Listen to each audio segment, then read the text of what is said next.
Breaking news చూస్తున్నాం. తెలంగాణలో phone tapping case దర్యాప్తు ముమ్మరంగా కొనసాగుతుంది. ఈ కేసులో భాగంగా బీఆర్ఎస్ మాజీ ఎంపీ సంతోష్ రావు నేడు సిట్ విచారణకు హాజరు కానున్నారు.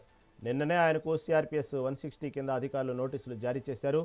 ఇప్పటికే కీలక నేతలు కేటీఆర్, హరీష్ రావులను ప్రశ్నించిన సిట్ అధికారులు ఇప్పుడు సంతోష్ రావు నుంచి కీలక సమాచారం సేకరించే అవకాశం ఉంది. నోటీసులపై సానుకూలంగా స్పందించిన ఆయన తాను విచారణకు హాజరై అధికారులకు సహకరిస్తానని తెలిపారు.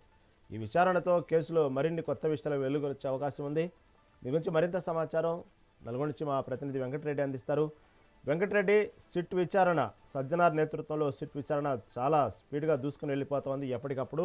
ఇప్పుడు ఈరోజు ఈరోజు విచారణకు హాజరు కావాలంటూ సిఆర్పిఎస్ 160 కింద సంతోష్ నోటీసులు ఇచ్చిన విషయం అర్థమైంది. దీన్ని బట్టి తాజా అప్డేట్ ప్రస్తుతం ఏం జరుగుతుంది అక్కడ? Good morning Rahim. ఇప్పటికే సిఆర్పిసి 160 కింద నోటీసులు నిన్న అందుకున్నటువంటి ఎంపీ సంతోష్ రావుకి సంబంధించినటువంటి సిట్ విచారణ కీలక దశకైతే ఈ రోజు చేరుకోనుందని చెప్పొచ్చు.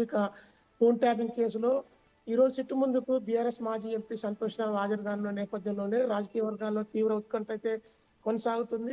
ఫోన్ ట్యాపింగ్ ఆపరేషన్ ప్రారంభమైన దశలోనే తీసుకున్న నిర్ణయాలపై అయితే సిట్ ఫోకస్ చేసిందని కూడా చెప్పొచ్చు. రాజకీయ నాయకుల, అదేవిధంగా ప్రతిపక్ష నేతల, మీడియాతో పాటు మెజిస్టేరియల్ వ్యక్తులకు సంబంధించినటువంటి వ్యక్తుల నిఘాపై కూడా ప్రశ్నలు అయితే ఈ రోజు సంతోష్ రావుకు సిట్ వేయనుంది. పోలీసు ఉన్నతాధికారులతో పాటు సంతోష్ రావు పాత్ర, అదేవిధంగా సమన్వయంపై కూడా సిట్ ఆరా తీసేందుకు వైపు అయితే సిద్ధమవుతున్న పరిస్థితి ఉంది. ట్యాపింగ్ కు సంబంధించి మౌఖిక ఆదేశాలు ఇచ్చారా అనే కోణంలో కూడా కొంత విచారణ అయితే కొనసాగే అవకాశం ఉంది.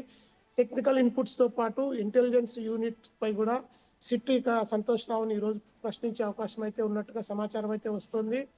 ఫోన్ నంబర్ల జాబితాతో పాటు కాల్ డేటా యాక్సెస్ పై కూడా సమాచారాన్ని ఇప్పటికే సేకరించినటువంటి సిట్టు యాప్ ద్వారా సేకరించినటువంటి డేటా వినియోగం అదేవిధంగా ఎవరికి షేర్ చేశారనే కోణంలో కూడా కొంత సమాచారాన్ని సేకరిస్తోంది. ఇప్పటికే కేటీఆర్ తో పాటు హరీష్ రావు విచారణలో వచ్చినటువంటి అంశాలన్నింటి కూడా క్రాస్ చెకింగ్ సంతోష్ రావుతో చేసే అవకాశం ఉండడంతో కూడా కీలక స్టేట్మెంట్ల ఆధారంగా తదుపరి నోటీసులపై అయితే సిట్ విచారణ ముమ్మరం చేసిందని చెప్పొచ్చు. కేసు కీలక దశలోకి దర్యాప్తు చేరుకోవడంతో కూడా పూర్తి ఫోన్ ట్యాపింగ్ వ్యవహారానికి సంబంధించి కొనసాగుతుందని చెప్పొచ్చు. Right Venkatareddy, right, thank you for update.